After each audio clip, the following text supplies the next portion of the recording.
नमस्कार, मैं हूं अनुराधा प्रसाद। इस हफ्ते एक इंटरव्यू सबसे ज्यादा सुर्खियों में रहा। पॉलिटिकल पंडित उस इंटरव्यू के मायने अपने अपने हिसाब से निकाल रहे हैं। भारतीय समाज और भविष्य की राजनीति दोनों ही लिहाज से उस इंटरव्यू पर मंथन बेहद जरूरी है। मैं बात कर रही हूं आरएसएस के मुखपत्र ऑर्गेनाइजर और पांचजन में छपे संघ प्रमुख मोहन भागवत के इंटरव्यू की, जिसमें उन्होंने कहा कि भारत में मुस्लिमों को डरने की जरूरत नहीं, लेकिन उन्हें महानता का भाव छोड़ना होगा। सवाल उठता है कि संघ प्रमुख के मुख से ऐसी बातें भारत के एक बड़े वर्ग को हैरान क्यों करती हैं? क्या मुस्लिमों को लेकर आरएसएस के नजरिए को समाज ने गलत तरीके से समझा, या संघ खुद मुस्लिम समाज को लेकर अपना तौर तरीका बदल रहा है? आज मैं आपको बताने की कोशिश करूंगी कि आरएसएस के मुस्लिम प्रेम की असली वजह क्या है। मुस्लिम समाज संघ और बीजेपी के बारे में क्या सोचता है? चुनावी अखाड़े में मुस्लिम समाज को लेकर क्यों सत्ता में आने से पहले सुर कुछ और होते हैं और सत्ता में आने के बाद कुछ और? ऐसे सभी सवालों के जवाब अतीत, वर्तमान और भविष्य के चश्मे से देखने की कोशिश करेंगे अपने खास कार्यक्रम भारत में मुस्लिम मंथन में।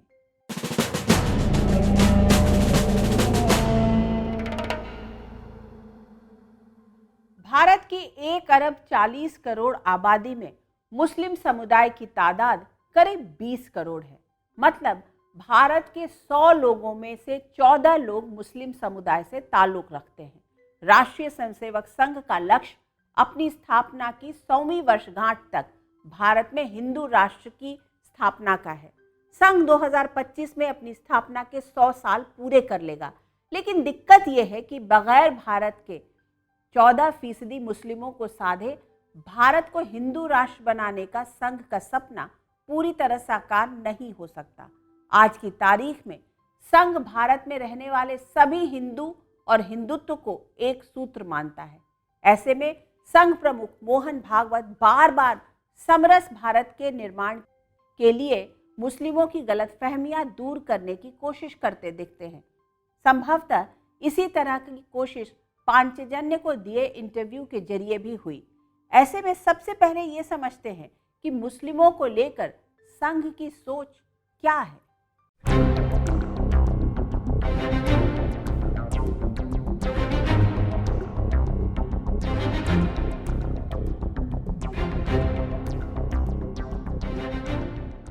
ये राष्ट्रीय स्वयंसेवक संघ का संस्कार है, जिसकी शाखाओं में अनुशासन का पाठ पढ़ाया जाता है। लोगों को राष्ट्रवाद के मायने सिखाए जाते हैं, समाज को जोड़ने का रास्ता दिखाया जाता है। समर्पण और त्याग से इंसानियत, समाज और देश के लिए कुछ कर गुजरने की प्रेरणा भरी जाती है। लेकिन उसी संघ को अपनी स्थापना के 98वें वर्ष में भी मुस्लिमों को लेकर अपना रुख साफ करना पड़ता है। संघ प्रमुख मोहन भागवत ने हाल में पांचजन्य को दिए एक इंटरव्यू में मुस्लिम समाज को लेकर क्या कहा, पहले उसे जानना जरूरी है। उन्होंने कहा, आज हमारे भारत में जो मुसलमान हैं उनको कोई नुकसान नहीं। वो हैं, रहना चाहते हैं रहें, पूर्वजों के पास वापस जाना चाहते हैं आए, उनके मन पर है। हिंदुओं में ये आग्रह है ही नहीं। इस्लाम को कोई खतरा नहीं है। हाँ, हम बड़े हैं, हम एक समय राजा थे, हम फिर से राजा बने, ये छोड़ना पड़ेगा। हम सही हैं, बाकी गलत, ये सब छोड़ना पड़ेगा। हम अलग हैं, इसलिए अलग ही रहेंगे। हम सबके साथ मिलकर नहीं रह सकते, ये छोड़ना पड़ेगा। किसी को भी छोड़ना पड़ेगा। ऐसे सोचने वाला कोई हिंदू है, उसको भी छोड़ना पड़ेगा। कम्युनिस्ट है, उसको भी छोड़ना पड़ेगा। मोहन भागवत ने तो राष्ट्रीय स्वयंसेवक संघ के सांस्कृतिक राष्ट्रवाद के एजेंडे को आगे बढ़ाने के लिए एक ऐसी बात कही जिसके केंद्र में दूसरों को नीचा दिखाने वाली सोच को नमस्ते करना था। आपस में मिलजुल कर रहने का फलसफा था। लेकिन सियासत ने संघ की इस सोच से सिर्फ अपने मतलब की बात निकाली। वो इस तरह का स्टेटमेंट दे रहे हैं कि मुसलमानों को अपना रिलीजन फॉलो करना तो उनसे पूछना पड़ेगा, कैसे फॉलो करें, कंडीशन लगा रहे हैं। वो अपने इंटरव्यू में इस तरह का बयान बोल रहे हैं कि हमको एडजस्ट करना पड़ेगा अपने दीन पर, अपने रिलीजन पर चलने के लिए। होते कौन है भाई? मैं अपनी रिलीजन पर चलूंगा और हर कोई अपने अपने रिलीजन पर चलेगा। आप कौन होते? वो कह रहे हैं मुसलमान, मैं कह रहा हूँ किसी धर्म को कोई खतरा नहीं है, क्योंकि ये देश ऐसा देश है, इस मिट्टी में इतनी ताकत है जो सारे धर्मों को संजो के आगे बढ़ने की बात करती है। पर ये ऐसे लोग जब भी बोलेंगे हिंदू मुसलमान, ये दो शब्द इनके जीवन से हट जाए ना, आरएसएस ध्वस्त हो जाए, कुछ है ही नहीं बोलने को। संघ भी समय समय पर मुस्लिम समाज को लेकर अपना रुख साफ करता रहा है। पिछले साल सितंबर में संघ प्रमुख दिल्ली में एक मस्जिद और मदरसे पहुंचे, उलेमा और छात्रों से मिले, समाज, राष्ट्र और इल्म से जुड़ी बातें हुई। तब भी संघ के मुस्लिम प्रेम को लेकर कई तरह की बातें हुई। अब नए सिरे से संघ प्रमुख के मुस्लिम समाज को लेकर नजरियों को डिकोड करने की कोशिश हो रही है। जो मुस्लिम समाज में एक मनोविज्ञान बन गया है कि वे इस देश के शासक रहे, और इसके कारण से देश की मुख्य धारा में देश की संस्कृति विरासत से और इस्लाम के आने के पूर्व की भारत की सभ्यताई यात्रा से अपने आप को नहीं जोड़कर देखते हैं। यह भारत की एकता अखंडता में, भारत के सामुदायिक जीवन में और पंथ निरपेक्षता के विकास में बाधक बनता है। किसी को भी इस देश में कभी से कोई खतरा नहीं है, क्योंकि इसका सांस्कृतिक चिंतन ऐसा है। और ये बात बिल्कुल ठीक है, मुसलमानों का या किसी भी एक व्यक्ति का दूसरे के प्रति ये मानना कि मैं उससे श्रेष्ठ हूँ, यही भाव है कि दूसरा मुझसे कमतर है। इस भाव के ओर ही मोहन जी ने चिन्हित किया है। और मुझे लगता है इस्लाम की ये अंतर्निहित समस्या है, दुनिया ने इसे अलग अलग तौर पर देखा है, अनुभव किया, और इस पर चर्चाएं चल रही हैं। दरअसल आरएसएस की हिंदू की परिभाषा बहुत व्यापक है, वो किसी खास पूजा पद्धति तक सीमित नहीं है। ऐसे में हिंदू और हिंदुत्व की परिभाषा को लेकर धुंध हटाने की अक्सर संघ कोशिश करता रहता है। 5 जनवरी को दिए इंटरव्यू में ही मोहन भागवत ने यह भी कहा कि हिंदू हमारी पहचान है, राष्ट्रीयता है, हिंदू हमारी प्रवृत्ति है, सबको अपना मानने की, सबको साथ लेकर चलने की प्रवृत्ति। मेरा ही सही, तुम्हारा गलत नहीं, तुम्हारी जगह तुम्हारा ठीक, मेरी जगह मेरा ठीक, झगड़ा क्यों करें, मिलकर चलें, यही हिंदुत्व है। उसके मानने वाले लोगों की संख्या बनी रहती है तो भारत एक रहता है। वो भारत दुनिया को एकता की ओर ले जाता है। ये केवल भारत की बात नहीं है, मानव कल्याण की बात है। संघ के हिंदू राष्ट्र की परिभाषा भारत की सनातन परंपरा और विश्व बंधुत्व वाली सोच की गर्भनाल से निकली है, जिसमें सबके कल्याण का मर्म है, जिसमें मजहब या पूजा पद्धति के आधार पर भेद के लिए कोई जगह नहीं है। एक ऐसा राष्ट्रवाद का दर्शन है जिसमें इंसानियत सबसे बड़ा धर्म है। इसलिए भारत की एकता के एजेंडे को आगे बढ़ाने के लिए भागवत यहां तक कह देते हैं कि सभी भारतीयों का डीएनए एक है। 40,000 साल पूर्व से भारत के सब लोगों का डीएनए आज के लोगों का समान है, ये आज का डीएनए मैपिंग कह रहा है। वैसी हवा में बात नहीं की मैंने, हुआ है, राखी गढ़ी में से भी वही सिद्ध होता है। तो हम समान पूर्वजों को वंशज है। उन पूर्वजों के कारण अपना देश फला फूला, अपनी संस्कृति आज तक चलती आई। यूनान, मिस्र, रोमा सब मिट गए जहां से। कुछ बात है कि हस्ती मिटती नहीं हमारी। उस कुछ बात में एक बात यह भी है कि इसके लिए त्याग बलिदान हुए हैं। ऐसे में संघ जिस हिंदू राष्ट्र के सपने को संजोए हुए है, उसमें मजहब के आधार पर व्यक्ति व्यक्ति के बीच भेद के लिए कोई जगह नहीं है। उसमें जाति के आधार पर ऊंच नीच के लिए भी कोई जगह नहीं है। भारत भूमि पर रहने वाला हर शख्स हिंदू है। एक ऐसे समरस समाज, संपन्न और शक्तिशाली भारत सपना है जिसमें तरक्की के लिए सबको बराबर का मौका हो और इंसानियत सबसे बड़ा धर्म।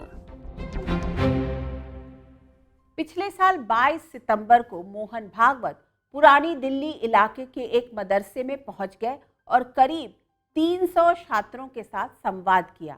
भागवत ने छात्रों को इंसानियत, देश प्रेम और नारी सम्मान का पाठ पढ़ाया। मदरसों के आधुनिकीकरण और छात्रों के लिए आधुनिक शिक्षा पर जोर दिया। दरअसल संघ का पहला सपना है भारत को भेद मुक्त समाज बनाना, मतलब समाज में जाति, मजहब और भाषा के आधार पर खड़ी दीवारों को मिटाना। संघ मानता है कि 15 अगस्त 1947 को स्वतंत्रता से स्वाधीनता की ओर यात्रा तो शुरू हो गई, लेकिन अभी भी भारत स्वाधीनता के लक्ष्य से दूर है। संघ की सोच है कि भारत को ब्रिटिश औपनिवेशिक दास्ता से आज़ादी तो मिल गई, लेकिन उसका प्रभाव अभी तक पूरी तरह से खत्म नहीं हुआ है। आज की तारीख में देश भर में 75,000 जगहों पर संघ के कार्यकर्ता सक्रिय हैं। करीब 40 देशों तक इस संगठन का फैलाव हो चुका है। लेकिन संघ एक ऐसे भारत का ख्वाब देख रहा है जिसमें भाषा समाज को जोड़ने का जरिया बने, तोड़ने का नहीं। संघ की सोच के केंद्र में भारत में रहने वाला हर इंसान है। ऐसे में मजबूत भारत के लिए संघ समाज से जात पात के भेद को पूरी तरह मिटाना चाहता है। पिछले 2 दशकों से मुस्लिम राष्ट्रीय मंच देश के मुसलमानों को संघ से जोड़ने का काम कर रहा है।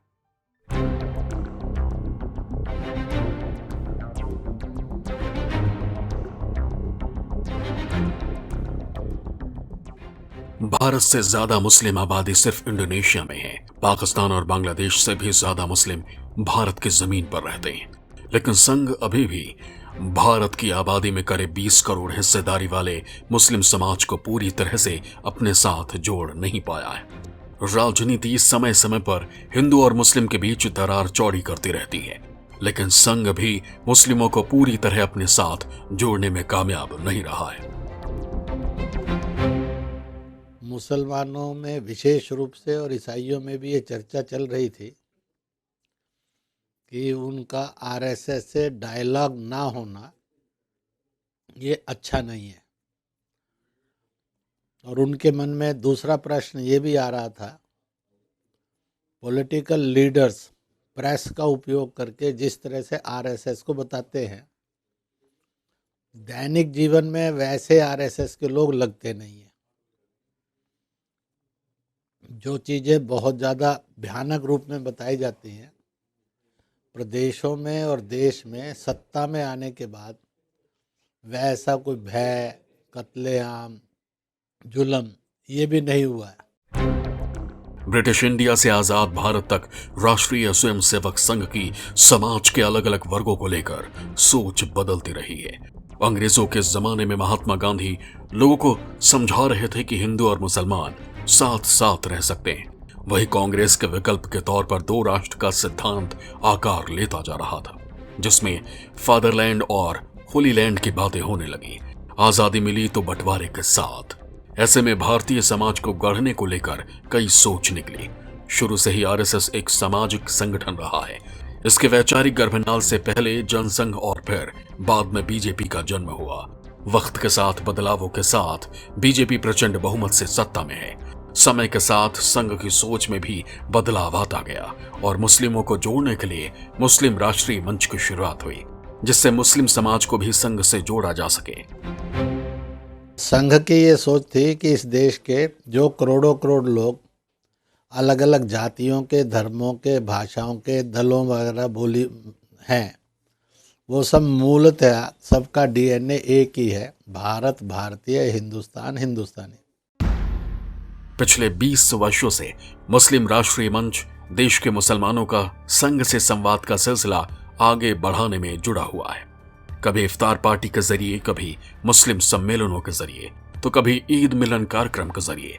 ये लंबे समय से संघ की देश के मुस्लिम समाज से संवाद कड़ियां जोड़ने की कोशिश का ही नतीजा है कि आज की तारीख में मुस्लिम समाज की भी सोच भगवा ब्रिगेड को लेकर बदल रही है। राष्ट्रीय स्वयंसेवक संघ खुद बदलाव के दौर से गुजर रहा है। हाफ पैंट अब फुल पैंट में बदल चुकी है। आरएसएस की शाखाओं में महिलाओं की एंट्री बढ़ाने से लेकर पेशेवरों को जोड़ने तक के लिए खास मैकेनिज्म आगे बढ़ाया जा रहा है।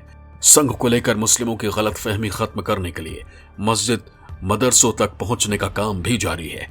मुस्लिम बुद्धिजीवियों से भी संवाद का सिलसिला तेजी से आगे बढ़ाया जा रहा है। जब भी राजनीति हिंदू मुस्लिम के नाम पर विवाद खड़ा करने की कोशिश करती है, तो संघ खुद आगे आ जाता है। रोज एक मामला निकालना नया, ये भी नहीं करना चाहिए। हमको झगड़ा क्यों बढ़ाना है? ज्ञानवापी के बारे में हमारी कुछ श्रद्धाएं हैं, परंपरा से चलती आई, हम कर रहे हैं, ठीक है, परंतु हर मस्जिद में शिवलिंग क्यों देखना? तो भाई वो भी एक पूजा है, ठीक है, बाहर से आई है, लेकिन जिन्होंने अपनाई है वो मुसलमान, वो बाहर से संबंध नहीं रखते, ये उनको भी समझना चाहिए। ये नए सोच का भारत है, ये नए दौर का संघ है जो समाज में विवादों के बवंडर को खत्म कर एक भारत श्रेष्ठ भारत के सपने को साकार करने में अपनी दमदार भूमिका निभाने के पथ पर आगे बढ़ रहा है, जिसमें सबका साथ, सबका सहयोग, सबसे सौहार्द और सबके विकास की मुखर सोच है।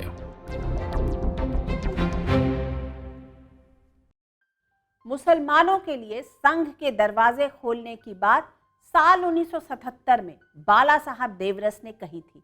के.एस. सुदर्शन ने इसे आगे बढ़ाते हुए कहा कि वो अल्पसंख्यक की अवधारणा को नहीं मानते। इसी सोच को विस्तार देने और मुस्लिमों को संघ के करीब लाने के काम में पिछले 2 दशक से मुस्लिम राष्ट्रीय मंच जुटा है।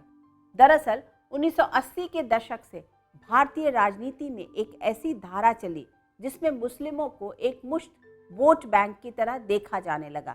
किसी ने मुस्लिमों को अपने साथ जोड़े रखने के लिए टोपी पहनी तो किसी ने टोपी विरोध की राजनीति के जरिए बहुसंख्यक वोटों के ध्रुवीकरण का दांव आजमाया। यानी मुस्लिम समाज को चुनावी बिसात पर मोहरे की तरह इस्तेमाल करने और उन्हें टोपी पहनाने का खेल जारी रहा। ऐसे में मुस्लिमों के भीतर एक तरह का भय पैदा हुआ कि अगर भगवा ब्रिगेड सत्ता में आई तो उनका क्या होगा। लेकिन पिछले 8.5 साल से केंद्र में संघ की गर्भनाल से निकली बीजेपी प्रचंड बहुमत से सत्ता में है।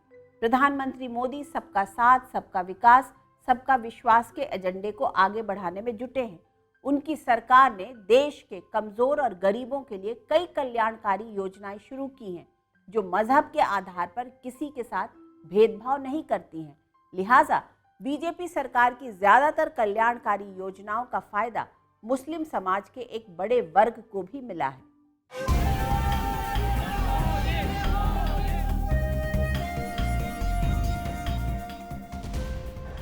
बीते 8 वर्षों में हमने हर भारतीय के जीवन में सकारात्मक परिवर्तन लाने का प्रयास किया है। देशवासियों का जीवन कैसे आसान हो,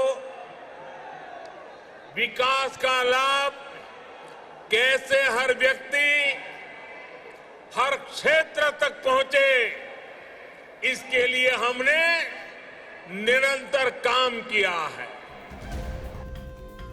2024 के चुनाव में बीजेपी की नजर 50% वोट शेयर पर है, जिसका मतलब होगा अब तक की सबसे बड़ी चुनावी जीत। 2019 में बीजेपी ने 37.26% वोट और 303 सीटें जीतकर रिकॉर्ड बनाया था।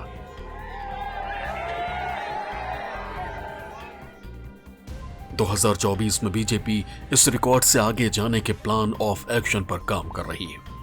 ऐसे में सवाल उठता है कि यह होगा कैसे?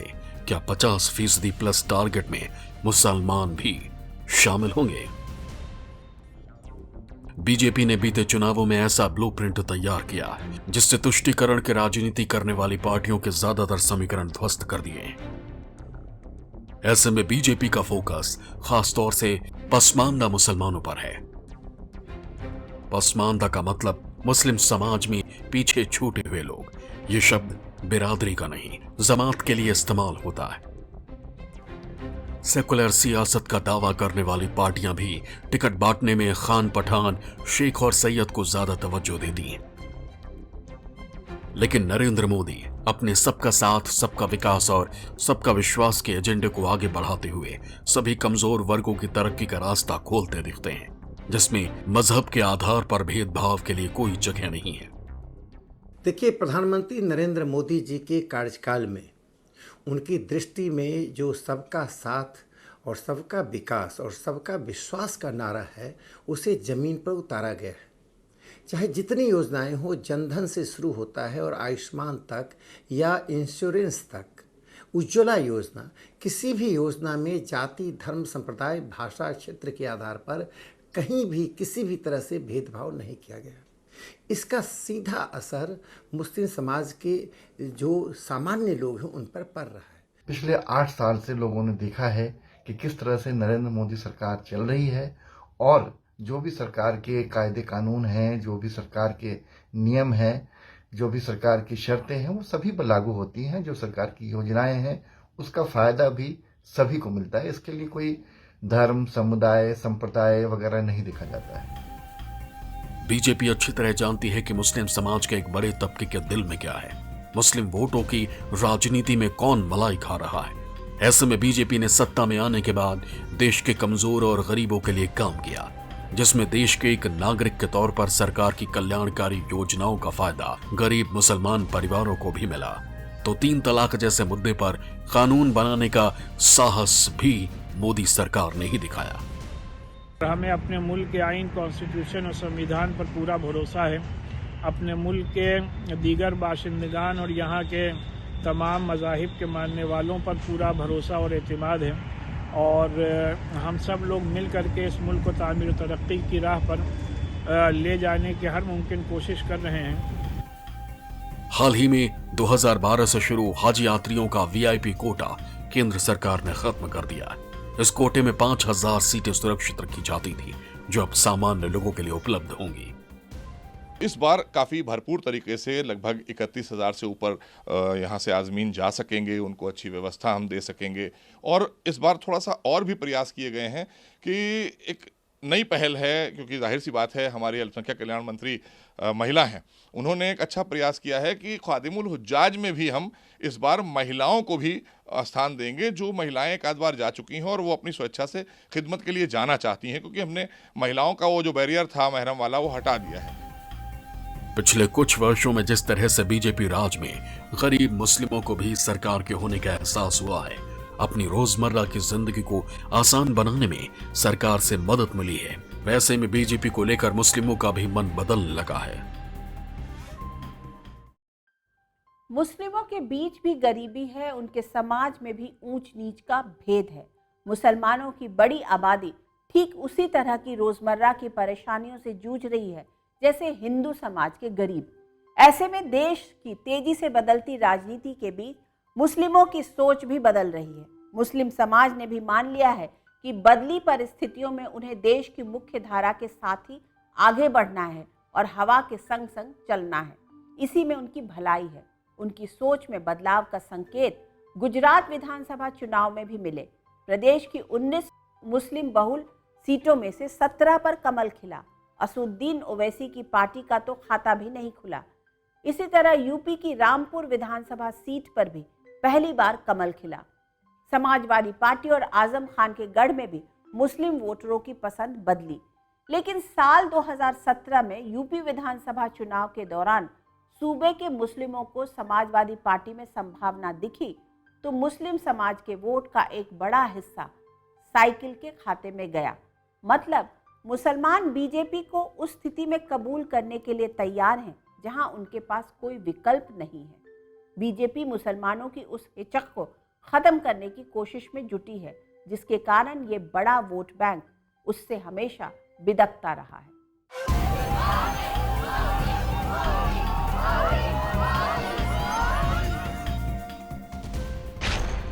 गुजरात विधानसभा की दरियापुर विधानसभा सीट पर मुस्लिम वोटर्स की तादाद 46% है, लेकिन खिला कमल।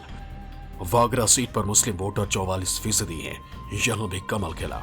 2012 और 2017 में भी इस सीट पर बीजेपी ने ही बाजी मारी थी। भरूच सीट पर मुस्लिमों की तादाद 38% है, विजलपुर में 35%, भुज सीट पर 35%, जम्बूसर में 31%, बापूनगर में 28% और लिम्बायत में 26% वोटर मुस्लिम हैं। इन सीटों में भी कमल खिला। सिर्फ जमालपुर खड़िया और दारिली मड़ा मुस्लिम बहुल सीट से कांग्रेस मैदान मारने में कामयाब रही। यानी मुस्लिम वोटर भी अब ये मानकर चलने लगे हैं कि चुनावी अखाड़े में दिखने वाली बोली चुनावी नतीजों के बाद कैसे बदल जाती है। ऐसे में मुस्लिम समुदाय के युवा और महिलाओं का वोटिंग पैटर्न तेजी से बदल रहा है। गुजरात चुनाव में मुसलमानों ने नहीं, बल्कि अगर आप देखें तो यूपी में भी बड़ी तादाद में मुसलमानों ने बीजेपी को वोट दिया था। यहां तक कि दूसरे नंबर पर मुस्लिम लोग ही थे जिन्होंने बीजेपी को वोट दिया था, और समाजवादी पार्टी को सबसे ज्यादा मुसलमानों के वोट मिले थे, लेकिन उसके बाद कांग्रेस और बीएसपी से ज़्यादा वोट जो है परसेंटेज के वाइज देखा जाए तो वो बीजेपी को पड़े थे। जाहिर है कि इसके कुछ ना कुछ वजह तो है ही, और वजह यही है कि कोई भेदभाव नहीं है, सुशासन चल रहा है और सबके साथ सबका विकास वाली बात जो है बिल्कुल सही चल रही है। लेकिन एक बड़ा सच ये भी है कि जहां भी मुस्लिम समाज को बीजेपी का मजबूत विकल्प दिख रहा है, वो दूसरे विकल्प की ओर जाना पसंद करता है।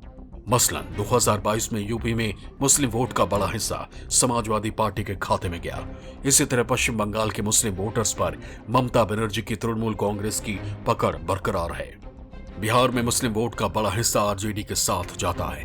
ऐसे में बीजेपी रणनीतिकारों को लगता है कि मुस्लिम वोटर्स के मन में अभी भी कमल को लेकर कुछ न कुछ खटक रहा है। ऐसे में बीजेपी अपनी राजनीतिक जमीन मजबूत बनाने के लिए जहां मुस्लिम वोटर्स को साधने और दूसरे के पाले से खींचने के प्लान पर खामोशी से आगे बढ़ रही है, वहीं संघ भी संवाद के जरिए मुस्लिम समाज को अपने सांस्कृतिक राष्ट्रवाद की मुख्य धारा से जोड़ने की कोशिश में पूरी शिद्दत से जुड़ा है। संघ से बीजेपी और बीजेपी से संघ को कैसे शक्ति मिल रही है, ये किसी से छिपा नहीं है। राजनीति वोट से चलती है और समाज आगे बढ़ता है समरसता से। बीजेपी अपनी कल्याणकारी योजनाओं के जरिए मुस्लिम समाज के दिल में जगह बनाती जा रही है। बीजेपी रणनीतिकार मुस्लिम समाज को ये भरोसा दिलाने में जुटे हैं कि उन्हें बीजेपी के राज में वो सब कुछ मिलेगा जो अब तक दूसरी पार्टियों से मिलता रहा है। बदली आबो हवा में मुस्लिम समाज से ताल्लुक रखने वाले गरीब भी ठंडे दिमाग से ज़रूर सोचते होंगे कि मुस्लिम तुष्टीकरण की राजनीति में उन्हें क्या मिला। चुनावों के दौरान जिस तरह की आशंका जताई जाती थी, वैसा कुछ पिछले 8.5 साल में तो नहीं दिखा।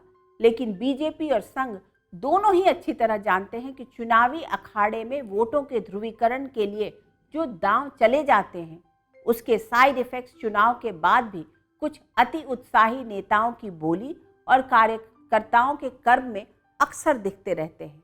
ऐसे में संघ प्रमुख हिंदू और हिंदुत्व के अर्थ को अनर्थ में बदलने वालों को लाइन पर लाने के लिए समय समय पर रास्ता दिखाते रहते हैं। इस एपिसोड में बस इतना ही। आपसे फिर मुलाकात होगी किसी ऐसे मुद्दे के साथ जिसे जानना और समझना हमारे लिए बहुत ज़रूरी होगा। तब तक के लिए मुझे दीजिए इजाज़त। निष्पक्ष खबर, सटीक विश्लेषण और अपने हक से जुड़े मुद्दों के लिए आप देखते रहिए न्यूज़ 24। नमस्कार।